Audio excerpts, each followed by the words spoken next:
di buku tata ibadah acara yang saya WhatsApp yang terambil dalam Mazmur 96 ayat 1 dengan tema Dialah Tuhan dan Hakim yang adil. Dialah Hakim yang adil, yang terambil dalam Mazmur 96 ayat 1-13. Sudah dapat semuanya, saudaraku yang terkasih. Mazmur 96 ayat 1 sampai 13. Saya boleh membacakan ayat yang pertama. Saudara yang terkasih membacakan yang genap. Allah Tuhan dan Hakim seluruh dunia, nyanyikanlah nyanyian baru bagi Tuhan. Menyanyilah bagi Tuhan, hai segenap bumi. Menyanyilah bagi Tuhan, pujilah namanya, kabarkanlah keselamatan daripadanya dan hari-hari. Ceritakanlah kemuliaannya di antara bangsa-bangsa, dan perbuatan-perbuatannya yang ajaib di antara segala suku bangsa. Sebab Tuhan Maha Besar dan berkuasa sangat. Ia lebih dahsyat daripada segala Allah. Sebab segala Allah bangsa-bangsa adalah hampa, tetapi Tuhanlah yang menjadikan langit. Keagungan dan semarak ada di hadapannya, kekuatan dan kehormatan ada di tempat kudusnya. Kepada Tuhan, hai suku-suku bangsa, kepada Tuhan sajalah kemuliaan dan kekuatan. Berilah kepada Tuhan kemuliaan namanya, bawalah persembahan dan masuklah ke pelatarannya. Sujudlah menyembah kepada Tuhan dengan berhiaskan kekudusan. Gemetarlah di hadapannya, hai segenap bumi. Katakanlah di antara bangsa-bangsa, Tuhan itu Raja, sungguh tegak di dunia, tidak goyang. Ia akan mengadili bangsa-bangsa dalam kebenaran. Biarlah langit bersukacita dan bumi bersorak-sorai. Biarlah gemuruh laut serta isinya. Biarlah beria-beria padang dan segala yang di atasnya, maka segala pohon di hutan bersorak-sorai. Di hadapan Tuhan sebab ia datang untuk menghakimi bumi. Ia akan menghakimi dunia dengan keadilan dan bangsa-bangsa dengan kesetiaannya. Terima kasih kita yang telah membaca dan mendengarkan firman Tuhan serta melakukannya nanti dan selama-lamanya. Firman Tuhan yang berjudul temanya tadi, Dia Hakim yang adil. Dialah Hakim yang adil. Dialah Hakim yang adil. Kata dialah itu merujuk kepada Raja Yesus yang akan datang, Allah yang akan datang untuk menghakimi bumi, mengadili dunia, menghakimi dunia.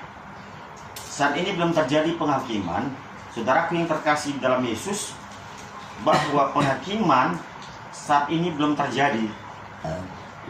Kapan itu penghakiman? Itu saat kedatangan Yesus yang kedua kali. Kedatangan Yesus yang kedua kali. Bukti penghakiman itu ada. Bukti dia akan datang itu juga ada. Nanti di sini akan saya bacakan. Gak usah lama-lama, cukup 2 poin aja aku bahas di sini. Gak terlalu lama. Yang merujuk kepada tema yang kita dengar dan baca tadi.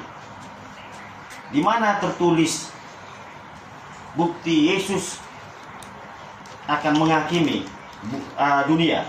Kita buka dulu 2 Tesalonika 1 ayat 5. 2 Tesalonika 1 ayat 5. Saudara yang dapat? 2 Tesalonika 1 ayat 5. Suatu bukti tentang adilnya penghakiman Allah yang menyatakan bahwa kamu layak menjadi warga kerajaan Allah, kamu yang sekarang menderita karena kerajaan itu. Terima kasih Ibu yang telah membaca firman Tuhan. Inilah bukti bahwa penghakiman Tuhan adil bagi orang yang lemah, yang menderita karena kerajaan surga. yang menderita karena memberitakan kabar baik. Allah kita adalah Allah yang adil, Allah yang menghakimi dengan adil dan setia.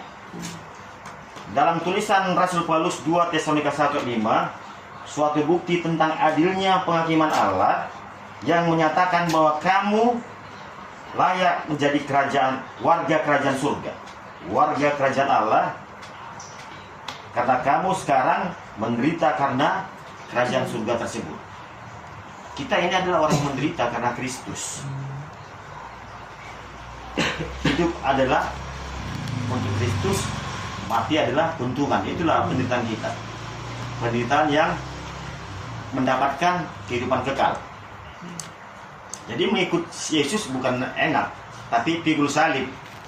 Kata menderita di sini adalah bukti kita memikul salib. Bukan yang menderita kerja itu kena apa gitu, bukan. Kerja itu kesenggol apa, misalnya contohnya kita ini itu kan menderita kesenggol sakit ya kan. Tapi kata yang menderita di sini memikul salib artinya luas. Menderitanya luas. Memikul salib itu artinya apa yang dikerjakan Yesus di masa dia hidup 2000 tahun yang lalu, perspektif pandangan kita kepada 2000 tahun yang lalu itu bisa balik ke kita juga lagi. Bagaimana cara Yesus hidup waktu 2000 tahun yang lalu. Jadi kata menderita di sini memikul salib. Dimanapun kita berjalan, dimanapun kita melangkah, dimanapun kita berhabitat, artinya berkehidupan. Berkehidupan dimanapun. Contoh kita dalam pekerjaan, dalam mendidik anak kita, semua itu penderitaan itu. Bukan kita bilang enak-enak. Dalam bekerja kehidupan sehari-hari, dalam kita mengolah kehidupan usaha, aktivitas kita andalkan Yesus supaya kita menderita dalam Yesus. Makanya kata Yesus, apapun yang kau lakukan semuanya untuk aku, katanya. Kolose 3 ayat berapa? Ada di Kolose itu kan? Kolose 3:23. Apapun yang kau lakukan, apapun berarti semuanya hanya untuk Yesus. Nah, jadi kita melakukan aktivitas apapun hanya untuk Yesus. Itulah satu bukti bahwa dialah hakim yang adil. Hakim yang adil. Dialah Tuhan. Jadi Tuhan dapat kita buktikan dia bahwa Yesus itu akan datang nanti. Nanti kita bahas poin yang kedua. Tapi yang pertama dulu kita kupas sedikit saja ya. Bagaimana tadi dikatakan di Mazmur, bersorak-sorailah hai gunung, hai laut, hai bumi, hai pohon, semuanya bersorak-sorai memuji Tuhan, memuji Yesus. Bahwasanya itulah bukti kita bisa melihat bahwa kebesaran Tuhan, Sang Pencipta langit dan bumi, semuanya tunduk kepada Dia. Tunduk. Laut, sungai, gunung, bumi tunduk. Yang mati saja benar mati tunduk. Makanya dia bisa redakan laut, dia bisa redakan angin topan, reda semuanya. Dalam arti dia bisa taklukkan semuanya karena dialah yang menciptakan. Tadi sudah kita baca di Mazmur tadi bahwa dialah maha besar raja itu, Allah bangsa-bangsa hampa katanya. Dia adalah Tuhan. Jadi zaman waktu Mazmur Daud ini ditulis, Daud sudah merasakan bahwasannya Allah bangsa-bangsa lain adalah hampa katanya. Dialah Tuhan. Dialah raja. Dialah pencipta yang menghakimi dengan adil dan setia. Ia akan datang. Tadi ayat yang terakhir, ia akan datang. Jadi bukti kita adalah pewaris kerajaan surga. Tadi juga kita baca 2 Tesalonika 1 ayat 5. Kitalah yang layak masuk dalam kerajaan itu, karena kita menderita karena Kristus. Bukan karena kesalahan kita ya, tapi karena Kristus. Jadi marilah kita beraktivitas, melakukan kegiatan kita hanya mengandalkan Tuhan, sehingga kita menderita karena Kristus, bukan karena kesalahan kita, bukan karena dosa kita, melainkan karena Kristus penderitaan kita. Itulah bukti pertama tadi, di mana dia hakim yang adil. Tertulis di 2 Tesalonika 1:5 bahwa kita yang lemah karena Kristus, bahwa kita yang menderita karena Kristus mendapat layak masuk kerajaan surga. Katakan amin, saudara yang terkasih, bahwa kita layak mendapatkan kerajaan surga. Itulah poin pertama. Yang kedua, tadi di ayat terakhir di Mazmur tadi, Mazmur 96 ayat terakhir, di hadapan Tuhan, sebab iya, ini yang besar ya, ini menyatakan Yesus yang akan datang. Karena penulisan Mazmur ini sebelum kelahiran Yesus turun ke bumi. Jadi penulisan Mazmur Daud sudah dinyatakan, dinubuatkan Daud bahwa ia datang, untuk menghakimi bumi. Tapi maksud Daud di sini datang bukan sebagai bayi. 2000 tahun yang lalu dia datang sebagai bayi ya. Yang pertama, lahir. Jadi maksud Daud di sini dia datang yang kedua, menghakimi. Di hadapan Tuhan sebab ia datang untuk menghakimi bumi, dunia ini. Menghakimi dunia, kedatangannya yang kedua kali. Ini mengacu kepada kedatangan Yesus yang kedua kali, bukan yang pertama. Jangan salah kita ya. Kedatangan yang pertama waktu dulu, bukan. Itu sebagai bayi, dia nggak menghakimi di situ. Dia hanya menebus dosa kita, mati dan korban sebagai ganti dosa kita. Itulah dia yang pertama. Nanti datang yang kedua, menghakimi. Yang kedua, menghakimi. Menghakimi siapa? Bukan kita dihakimi, jangan salah kalian. Jangan salah.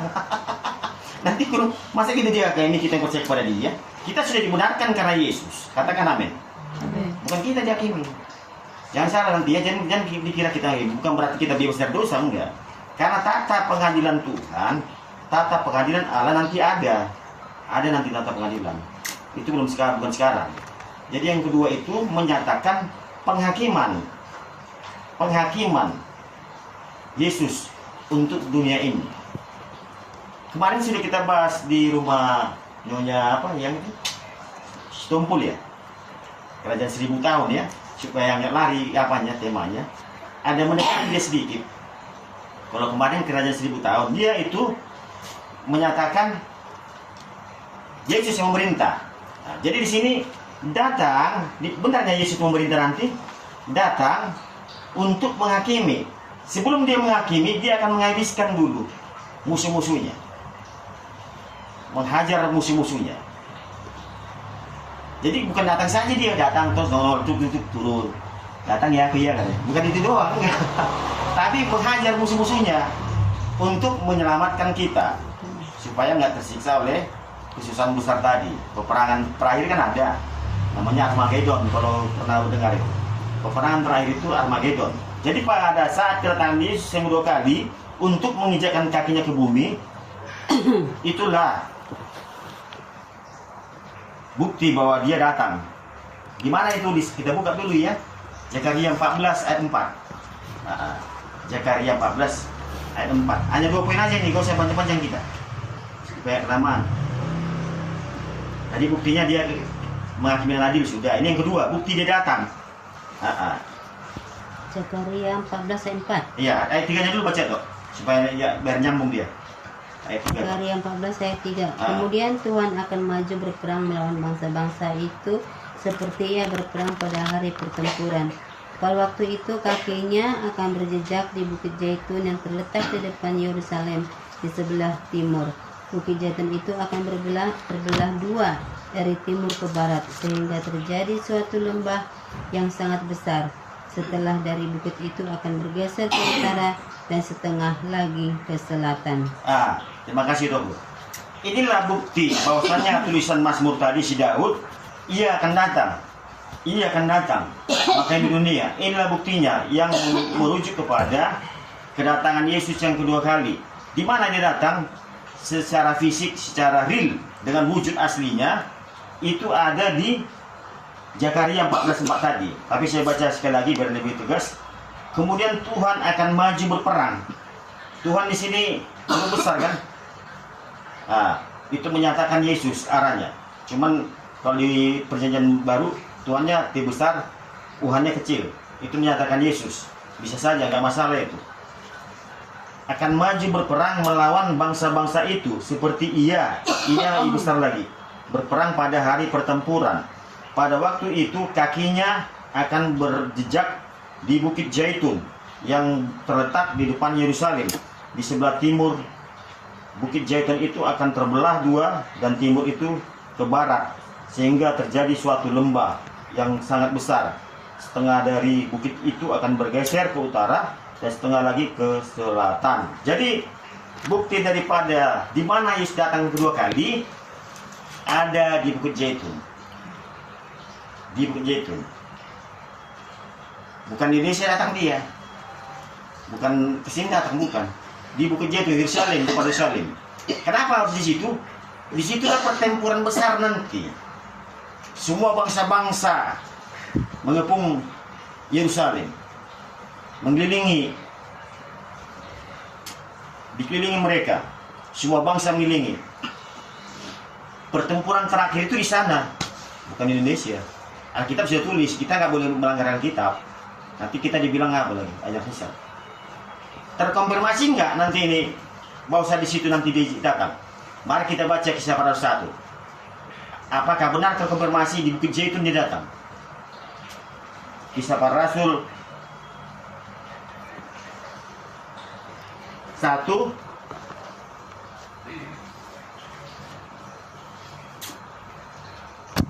yang dua malaikat. Nah, dua malaikat bentar ya. Dua malaikat.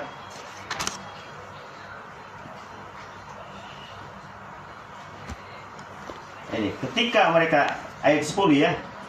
Ketika mereka sedang menatap ke langit, waktu ia naik itu, tiba-tiba berdirilah dua orang yang berpakaian putih dekat mereka dan berkata kepada mereka, "Hai orang-orang Galilea, mengapakah kamu berdiri melihat ke langit? Yesus ini," katanya, "yang terangkat ke surga, meninggalkan kamu, akan datang kembali dengan cara yang sama seperti kamu melihat dia naik ke surga." Ini posisinya di Bukit Zaitun. Inilah terkonfirmasi bahwasanya Yesus datang nanti di Bukit Zaitun yang kedua kali dengan cara yang sama. Jadi kedatangan Yesus yang kedua kali, dia akan datang, kata si Daud tadi, pemazmur tadi, ia akan datang menghakimi bumi. Di sini dia yang kedua kali, supaya kita tahu saudaraku ya, supaya kita menggali Alkitab, nggak asal-asal kita baca tapi nggak tahu kita kan. Di sini dia terkonfirmasi, dipertegas oleh si Lukas yang nulis Kisah Para Rasul ini. Jadi dengan cara yang sama, karena malaikat yang bilang, bukan si Lukas yang bilang, malaikat yang menyambut kenaikan Yesus. Kiri kanan kan dua dia, ada dua kiri kanan, pakaian putih dia. Jadi pada saat Yesus datang kedua kali, disambut itu malaikat dengan cara yang sama juga, turun dia, memijakkan kakinya ke Bukit Zaitun. Tadi memijakkan, menjejakkan. Di Zakaria tadi dia memijakkan kakinya untuk berperang. Berperang di situ menghakimi musuh-musuhnya. Nah, jadi kata berperang di situ menghakimi situ. Kalau bahasa aslinya, kalau kita buka nanti bahasa Ibraninya, berperang di situ menghakimi musuh-musuhnya. Jadi lembah itu yang terbelah tadi, kiri kanannya ke selatan sepertiga, kiri kanan ke utara sepertiga, lembahnya jadi bersatu, katanya ada dasar, itu jadi lembah Megido. Kalau pernah kita dengar, pernah ikut seminar akhir zaman enggak? Ada kita seminar akhir zaman. Jadi peperangan terakhir itu di lembah itu nanti berperang. Di lembah Megido itu pas kakinya berpijak terbelah itu, itulah tempat peperangan terakhir. Dipijaknya kaki tanah Zaitun itu terbelah dia. Bus. Di situlah jadi tempat berperang. Kenapa mesti di situ berperang? Karena di situ bangsa pilihan tadi. Bangsa pilihan itu di situ, dikepung semua di situ dia. Jadi semua bangsa melawan dia nanti terakhir. Jadi bangsa pilihan itu berbagai negara akan melawan di situ, menghancurkan mereka, tapi gak kalah. Kan Yesus datang. Kita nggak dihakimin, kita udah terangkat. Kan udah kita bahas kemarin ya. Kita terangkat dulu. Terangkat ke atas, kan saya sampai kemarin. Kita nggak ikut mengalami itu. Terangkat dulu. Jadi datang lagi ke bawah, ke bumi. Itulah kerajaan 1000 tahun. Jadi aplikasi daripada kerajaan 1000 tahun kapan terwujud, di sini dia. Nggak langsung nyari surga. Kalau kata siapa? Si Erasdono, langit baru, bumi baru. Enggak langsung ke situ dulu, belum ke situ. Jadi kata menghakimi di sini akan terjadi di Bukit Zaitun, lembah Megido. Disitulah menghakimi, peperangan terakhir dihakimi. Kalau menghakimi berarti berperang kan? Mengalung, bolo antikrisi mengalung, no? Berperang di terakhir. Dia akan melawan Yesus, melawan. Jadi melawan dia, menghakimi. Sehingga nanti orang-orang yang percaya sudah lebih dulu diangkat. Namanya rapture. Rapture itu diangkat. Kita diangkat. Diangkat supaya kita tidak mengalami penganiayaan besar-besar Antikris. Antikris kan akan menganiaya besar-besaran dia. Jadi penganiayaan besar-besar Antikris tidak kita alami. Katakan amin. Tidak kita alami. Jangan mau kita takut ikut orang. Nanti harus kita alami penderitaan yang bukan kayak gitu. Kita alami bukan. Pikul salib yang saat ini memberitakan Injil, itu yang kita alami dalam kehidupan kita, menyekolahkan anak, sebagainya lah. Nggak harus penderitaan yang dianiaya, enggak. Jadi nggak semuanya kita harus dianiaya. Jadi ada yang diangkat. Berbagai orang terangkat yang mengalami kebangkitan. Yang kita bahas yang kemarin, supaya konteksnya nyambung, dia sama. Jadi kenapa saya bahas ini? Supaya sama dia kemarin terkonfirmasi dengan ayat yang sekarang.